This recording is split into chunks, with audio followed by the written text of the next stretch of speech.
हाय नमस्कार दोस्तों। आज 23 दिसंबर 2024 है और मैंने एक सैटरडे को वीडियो डाला था एक लर्निंग एंड टाइड एक्शन के ऊपर। अब उसमें मैंने काफ़ी ऐसी चीज़ें आपके साथ शेयर करी थी जो प्रॉफिट बुकिंग के लिए काफ़ी इंपॉर्टेंट होती हैं। तो अगर आज का ट्रेड भी देखें आप, तो जो प्रॉफिट बुकिंग का पैटर्न था वो कल के जो मैंने लर्निंग वीडियो बनाया था उससे काफ़ी मिलता जुलता था। सेम वहाँ पे मैंने एक चेंज इन ट्रेंड की बात करी थी निफ्टी में। कल का जो मैंने एक वीडियो बनाया था सैटरडे का कि हम ऑप्शंस में बड़े मूव्स कैसे कैप्चर कर सकते हैं। अगर आपने नहीं देखा है तो उस वीडियो को ज़रूर देखें, बिकॉज उसमें काफ़ी लर्निंग एक्सपेक्ट मैंने उसमें डाले हैं जो कि आपकी ट्रेडिंग में, इवन आपकी साइकोलॉजी में हेल्प कर सकते हैं। जैसे चेंज इन ट्रेंड के बारे में मैंने बताया था कि प्राइस अगर डाउन जा रहा है और इमीडिएटली वो मूविंग एवरेज से ऊपर चलना शुरू हो जाता है, then you will get a sharp rally from other side. बिकॉज जो दूसरी साइड लोग फंस जाते हैं, वो उस चीज को पंप इन करते हैं दूसरी साइड में तेज मोमेंटम के लिए। फिलहाल आज की बात करते हैं। एक बार हम निफ्टी का चार्ट देख लेते हैं, उसके बाद थोड़ा सा डिस्कशन को बढ़ाएंगे। और अगर आपने वीकेंड्स में देखा है तो काफ़ी टैक्स के ऊपर बातें हो रही थी कि जीएसटी का ये बढ़ गया, जीएसटी का वो बढ़ गया। देखो, आपको ना एक चीज़ समझनी चाहिए बाजार के पॉइंट ऑफ व्यू से या सरकार के पॉइंट ऑफ व्यू से। सरकार अगर कोई भी बात बोलती है, ये मैंने ऑब्जर्व किया है, आपको पता नहीं इससे ये बात समझ आएगी कि नहीं आएगी, बट कोशिश करना कि जो मैं बोल रहा हूँ उस चीज़ का आप एक मतलब निकाल पाओ। देखो, सरकार का हर वर्ड का ना एक इम्प्लीकेशंस होता है, चाहे वो पॉजिटिव हो चाहे वो नेगेटिव हो। अगर हम कोई भी बात करते हैं, चाहे वो बाजार से रिलेटेड हो चाहे वो जनरल लाइफ से रिलेटेड हो, अगर उस बात का कोई रिसेंटली मतलब निकलता है, मतलब कोई पर्टिकुलरली मतलब निकलता है, तो वो कहीं ना कहीं हिट करती है उसके ऊपर, या तो पॉजिटिव हिट करेगी या वो नेगेटिव हिट करेगी। अगर सरकार हर जीएसटी मीटिंग्स में नए नए टैरिफ लगा देगी या नए नए टैक्स लगा देगी, तो उसका नुकसान क्या है? देखो, उसका नुकसान ये है कि हमारी जो इन्फ्लेशन है, अब इन्फ्लेशन की मुझे डेफिनेशन यहाँ देने की जरूरत नहीं है कि इन्फ्लेशन क्या होती है। इन्फ्लेशन जो है, अगर बढ़ेगी, इन्फ्लेशन क्यों बढ़ेगी? अगर सरकार एक टैक्स, जीएसटी टैक्स पर्टिकुलर चीज पे लगा देगी। जैसे वो बोल रही है पुरानी गाड़ियां का, नई गाड़ी पुरानी गाड़ी के बारे में जीएसटी के ऊपर आया, पॉपकॉर्न्स के बारे में आया, जो आप सुन चुके होंगे कि पॉपकॉर्न पे टैक्स लग जाएगा। वो क्या, कितनी टर्नओवर होती है, वो बिसाइड द पॉइंट है। जस्ट आप उनके कंसर्न को समझें कि सरकार ये छोटी छोटी बातें बोल रही है, उससे वो करना क्या चाहती है। आपको उनके पॉइंट्स को रिलेट करना है बाजार के साथ कि इससे सरकार की इंटेंशन क्या है। सरकार को अल्टीमेट चाहिए पैसा। अगर आप लोगों को फ्री में चीजें बांटोगे, अगर आप किसी को भी, अगर मान लीजिए मैं भी किसी बंदे को फ्री में सारी चीजें दूं, तो वो क्यों काम करेगा? एक कॉमन सेंस वाली बात है। आप ये देखिए, जो भी आपकी जरूरत की चीजें हैं, अगर वो आपको फ्री मिलेंगी तो उसमें काम करने की क्या जरूरत है इंसान को? तो हमें इस मेंटेलिटी से बाहर आना चाहिए। अब देखो, इस पे लेक्चर तो बहुत बड़ा हो जाएगा। इवेंचुअली अपनी मार्केट की बात करते हैं, हमने आज क्या किया और क्या नहीं हुआ। बट छोटा सा पॉइंट मेरा ये था यहाँ बताने का कि अगर इन्फ्लेशन या सरकार टैरिफ लगाएगी, या चाइना से हम ज़्यादा इंपोर्ट कर रहे हैं तो उस पर टैरिफ लगा दिया, हम जो कंजम्पशन वाले शेयर हैं उन पे कम खर्च कर रहे हैं, बिकॉज अगर मिडिल क्लास पे बर्डन पड़ेगा तो कंजम्पशन कम होगी, क्योंकि वो ज़रूरत की चीज़ लेगा। हम किसी भी तरह का अगर टैरिफ लगाते हैं तो वो आरबीआई के लिए प्रॉब्लम वाली बात है, क्योंकि इन्फ्लेशन बढ़ जाएगी। अगर इन्फ्लेशन बढ़ेगी तो आरबीआई रेट कट नहीं करेगी, सिंपल है। आपके 2 क्वार्टर से रिजल्ट अच्छे नहीं आए, आपके थर्ड क्वार्टर पे भी मुझे नहीं लगता कि आपके रिजल्ट अच्छे आएंगे कि जिस वजह से बाजार ऊपर जाए। देखो, अब क्या है कि ऑलमोस्ट आपका थर्ड क्वार्टर खत्म हो गया है, तो अगर आपका थर्ड क्वार्टर खत्म है तो आपको एक एंटिसिपेशन रैली मिलनी चाहिए बाजार में, बट आपको कहीं नजर नहीं आ रही। क्यों क्यों? कोई भी बंदा ऊपर जाके क्यों खरीदेगा? क्या आपके वैल्यूएशन अच्छे हो गए हैं?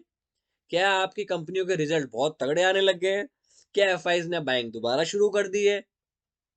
कोई भी एक इवेंट नहीं है ना। आपकी करेंसी लाइफ टाइम लो पे है। आपका डॉलर इंडेक्स बॉन्ड यील्ड पहले अभी 107 आ गई थी कल, आज दोबारा 108 पे आ गई है। आपका बॉन्ड यील्ड जो है 4.3 आ गई थी, वो 4. आपकी यील्ड जो है वो 4.5 से ऊपर चली गई है। तो अगर ये सब चीज़ें रहेंगी तो इन्फ्लेशन हायर रहेगी। अब बात कर रहे हैं करेंसी की। देखो अगर आपकी करेंसी डेप्रिशिएट होगी, तो आपको क्रूड ऑयल भी तो महँगा पड़ेगा ना। अब समझो इस चीज़ को, आप पेमेंट किस में कर रहे हो? डॉलर में कर रहे हो ना। तो अगर आप डॉलर में पेमेंट कर रहे हो, क्रूड ऑयल मान लो 70 टू 73 है, बट आपकी करेंसी तो डेप्रिशिएट हो रही है ना। अल्टीमेटली आपकी इन्फ्लेशन बढ़ेगी। ठीक है? ये मेरा पॉइंट था एक समझाने का आपको, कि अगर टैरिफ लगेंगे तो इन्फ्लेशन बढ़ेगी तो हम ऊपर नहीं जा रहे हैं। सिंपल सा एक लॉजिक, एक थ्योरी बनानी चाहिए हमें अपने नियर एंड डियर की, हमें एग्जैक्टली प्ले किस साइड करना है। अब हम बात करते हैं आज की। मॉर्निंग में क्लियर था कि आप एक गैप अप करने वाले हो, ठीक है। अब एक पॉइंट समझने की कोशिश करना, आप 200 से नीचे हो। ये एक मिनट में पेन ओपन कर लेता हूँ, वीडियो थोड़ा सा शायद बड़ा हो जाएगा, एक मिनट। एक पेन,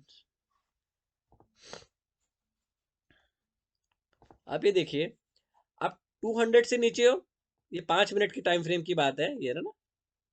आप 200 से नीचे हो, आप ओपन होते हो 20 से ऊपर, ठीक है। मतलब आपने यहाँ पे चेंज इन ट्रेंड किया, बट चेंज इन ट्रेंड कैसे किया? मैंने यस्टरडे एक वीडियो बनाई थी कि आपका ये प्राइस चल रहा है, आपकी ये 20 मूविंग एवरेज चल रही है साथ में, ठीक है। इमीडिएटली प्राइस ने रिवर्स किया और साइडवेज हो गया, और स्विंग हाई, जो रिसेंटली स्विंग हाई होगा उसके ऊपर ट्रेड करना शुरू कर दिया, ठीक है। अब हम इस चीज़ समझने की कोशिश करते हैं। आपने गैप अप किया, देखो इतना बड़ा गैप अप के बाद आपको चेज़ नहीं करना चाहिए, ये नॉर्मल सी टेंडेंसी होती है कि चेज़ नहीं किया जाता। अब यहाँ पे ट्रेड कैसे बनता था? बाजार ऊपर गया क्योंकि आपकी एक वाइडर रेंज थी कल की, तो आपके जो बाजार पिवट्स बनेंगे वो काफ़ी नैरो बनेंगे। तो आपके जो ये दिन था वो नैरो ही बनना था, या तो डाउन साइड बनता या नैरो रेंज बनता। अब क्योंकि 350-400 पॉइंट का डाउन डे था, तो आपका मोमेंटम उसी रेंज में ही रहना था। अब पॉइंट की बात क्या है, आपने बार बनी, कोई ट्रेड नहीं हुआ, साइडवेज हो गया बाजार, ठीक है। अब आप यहाँ पे देखिए, इसने ये लो बनाया, दोबारा लो बनाया, इस लो के बाद इसने ये स्विंग हाई निकाल दिया। समझने की कोशिश करना मैंने यहाँ पे एंट्री क्यों करी। ये है आपका स्विंग हाई कल का, ठीक है। ये स्विंग हाई है, रिजेक्शन, यहाँ से प्राइस कंसोलिडेशन उस दिन भी कर रहा था, यहीं से गिरा था, तो ये आपका हो गया सपोर्ट जोन, ठीक है। इसको प्राइस एक्शन आपको कैसे रीड आउट करना है मैं वो बताने की कोशिश कर रहा हूँ, कि आपको किसी पे डिपेंडेंट ना होना पड़े, आप खुद चीज को एनालाइज करें एंड एक्शन उसके अकॉर्डिंगली ले, क्योंकि आपको ड्राइवर सीट पे खुद बैठना है, किसी के साथ चलने से आप उसी को हमेशा फॉलो करते रहोगे।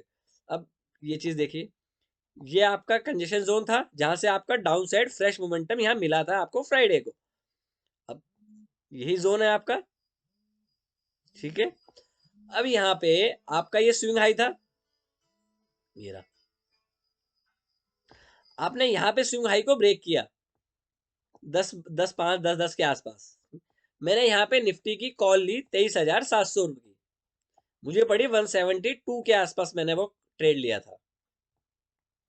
172 175 के आसपास ये ट्रेड लिया, मैं इजीली बैठा रहा, बिकॉज आप ये आपका स्टॉप लॉस है, क्योंकि स्टॉप लॉस कितना पास है, सी स्टॉप लॉस कितना पास है, क्यों? क्योंकि ये आपका कंजेशन जोन है, ये वाला, तो आपका स्टॉप लॉस ये होगा, प्लस आपको जो मोमेंटम मिलेगा इस कंजेशन जोन तक जाएगा। क्यों जाएगा मैं वो भी बताता हूं आपको। प्राइस ने एक बार यहाँ पे कंसोलिडेशन किया, फिर यहाँ पे कंसोलिडेशन किया, तो आपके चांसेस थे कि आपका जो टारगेट होगा वो यहाँ तक जाना चाहिए, बिकॉज हर जगह पे नेगेटिव थी। तो उस नेगेटिविटी को खत्म करने के लिए बाजार को एक शॉर्ट कवरिंग रैली देनी थी, जो उसने यहाँ पे कोशिश करी देने की। अब मैंने एग्जिट क्यों किया वो भी बात कर लेते हैं। बाजार यहाँ गया ऊपर, कंसोलिडेशन, ठीक है, होल्ड किया 20 को, दोबारा स्विंग हाई दोबारा निकाला। जब इसने स्विंग हाई निकाला तो आपके देखो एक बार, दो बार, तीन बार, चार बार बन गई, यहाँ पे कंसोलिडेशन किया, अगली दोबारा ग्रीन बनी, but unable to cross this high, इस हाई को नहीं तोड़ पा रहा था बाजार। ये देखो एक बार, दो बार, मैंने ये यूट्यूब पे भी पोस्ट किया था, व्हाट्सएप पे भी पोस्ट किया, कि अगर ये ब्रेक करता है तो ये आपका 200 तक इजीली चला जाएगा। क्यों? क्योंकि यहाँ पे फिर दोबारा से कंजेशन है। मैं हमेशा आपको बोलता हूँ, अगर आप कोई ट्रेड लेते हैं तो always see in your left side. क्यों? लेफ्ट साइड में हमेशा आपको कंजेशन देखने को मिलता है। तो मैंने यहाँ के आसपास अपना प्रॉफिट बुक कर लिया, 175 की कॉल को मैंने 235 पे प्रॉफिट एग्जिट कर दिया, ठीक है। 175 पे मैंने कॉल बाय करी थी और 235 पे मैं निकल गया। अब वो 242 245 तक भी गई थी, बट देखो आपको नहीं पता वो कितना ऊपर जा सकता है कि नहीं जा सकता, तो मैंने काफी 15-20 मिनट तक या होल्ड करा, बट इवेंचुअली जब वो नहीं जा रहा था तो मैंने उसको बुक किया। 60-70 पॉइंट्स मेरे को यहाँ पे मिले, मेरा डे काफी अच्छा कंस्ट्रक्ट हो गया। देन मैंने यहाँ पे कोई ट्रेड नहीं किया, मैंने बाजार को नीचे जाने दिया, मैंने वेट किया क्योंकि ये पॉइंट्स तोड़ता है कि नहीं तोड़ता है ये वाला।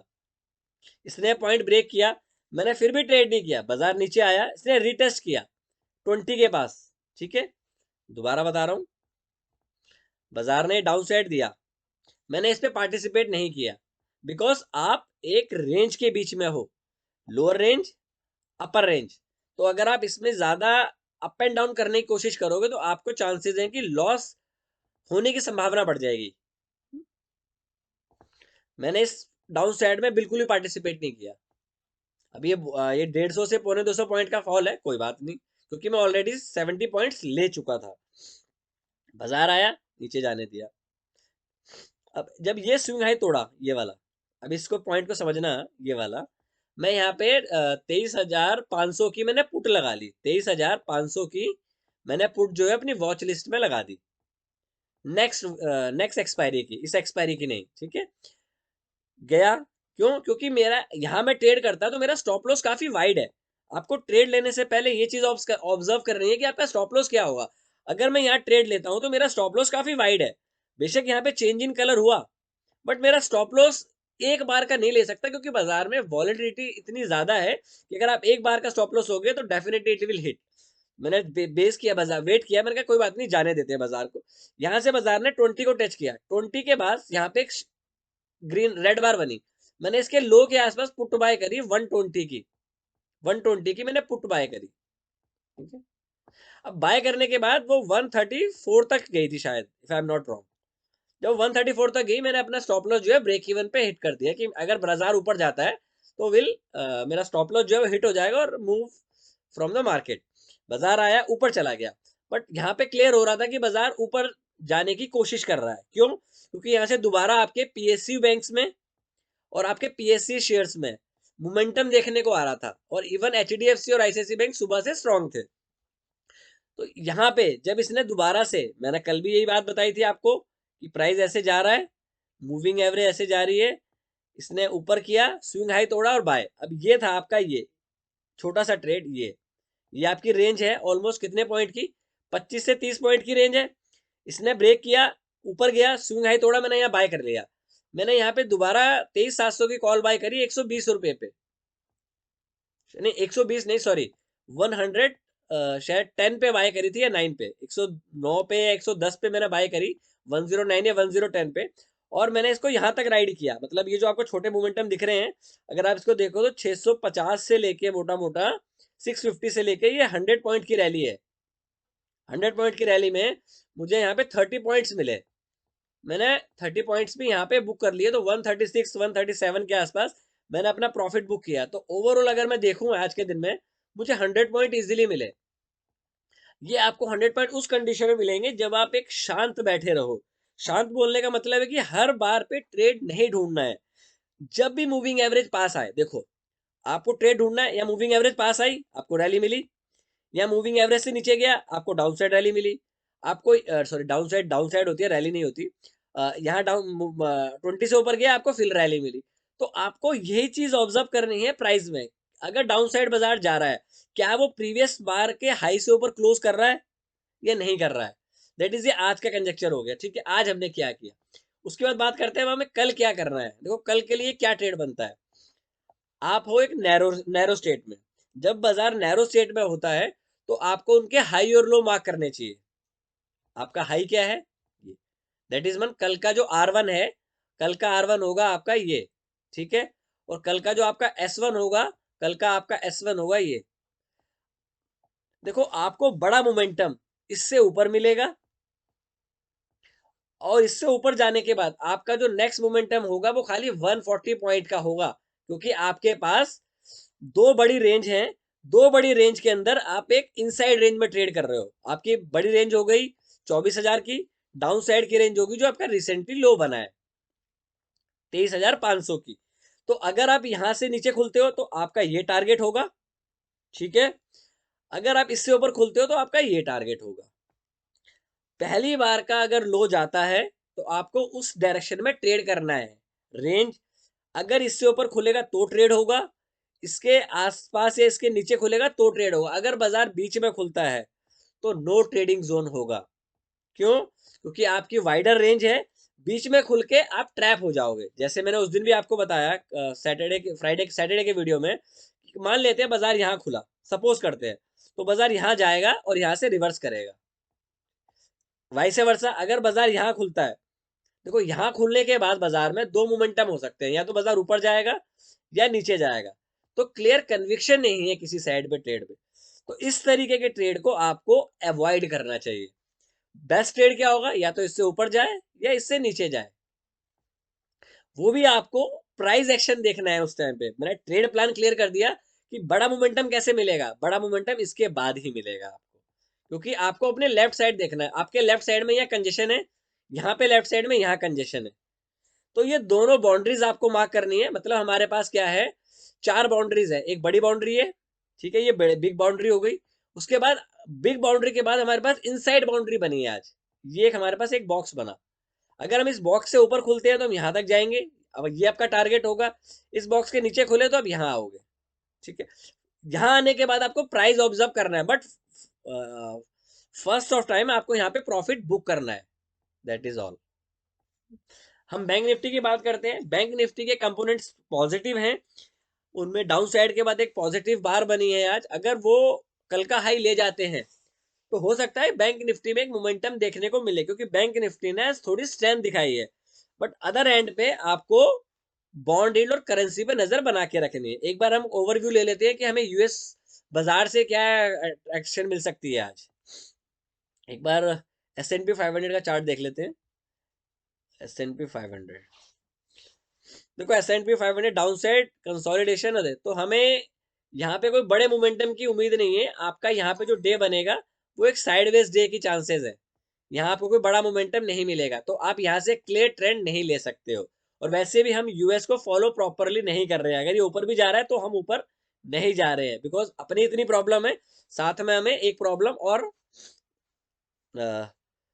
अमेरिका ने दे दी है कि वहां इन्फ्लेशन बढ़ रही है। उसके बाद हम एक और देख लेते हैं, आपका नैस्डैक का चार्ट देख लेते हैं। यहाँ पे भी सेम है। तो अगर हम यूएस बाजार की बात करें तो यूएस बाजार से हमें कोई क्लियर ट्रेंड नहीं मिल रहा है। बेशक आप लोअर बाउंड्री से ऊपर क्लोज हुए हैं, बट चांसेस है कि यहाँ पे आप साइडवेज ही बंद हो जाएंगे, क्योंकि आपको क्लियर ट्रेंड के लिए एक मोमेंटम चाहिए। क्योंकि आप 20 से ऊपर हो, 200 से ऊपर हो, 20 के नीचे हो, तो या तो ये बड़ी बार से निकाले या कंसोलिडेशन करके प्राइस एक्शन में टाइम स्पेंड करे। तो यहाँ से आपको क्लियर ट्रेंड नहीं है। बॉन्ड यील्ड देख लेते हैं 10 ईयर की। आपका मोमेंटम ऊपर की तरफ अगेन कंटिन्यू होना शुरू हो गया है। तो आपकी क्या रेंज थी, 4.45, डाउन साइड की थी 4 पे, तो यहाँ से 40 पैसे और बढ़ सकता है। तो 40 पैसे का मतलब हुआ कि आप 4.90 तक जा सकते हो इजीली, ठीक है। आपका करेंसी देख लेते हैं, ऑलमोस्ट लाइफ टाइम लो पे है। आप एक बार बॉन्ड यील्ड का भी देख लेते हैं। आपकी बॉन्ड यील्ड, डॉलर इंडेक्स, ये रहा dollar index 1.8, 108, 1.8 almost life time. Life time तो नहीं बोलेंगे क्योंकि 115 या 19 शायद इसका लाइफ टाइम हाई है, बट ये जोन से निकला है रिसेंटली। वीकली भी देख लेते हैं। देखो आप कितनी रेंज, किस रेंज में थे, 106, 101, तो 5 रुपीज की रेंज में थे। तो 5 से अगर 5 जोड़ते हैं तो 10111 बनता है। तो इनिशियली आपका यहाँ तक बनता है। अगर ये जाएगा तो जितनी भी इमर्जिंग मार्केट है उनकी करेंसी डेप्रिशिएट करेगी। और कोई भी ट्रेड लेने से पहले अपने वित्तीय सलाहकार से एक बार जरूर परामर्श करें। Thank you, take care and trade well.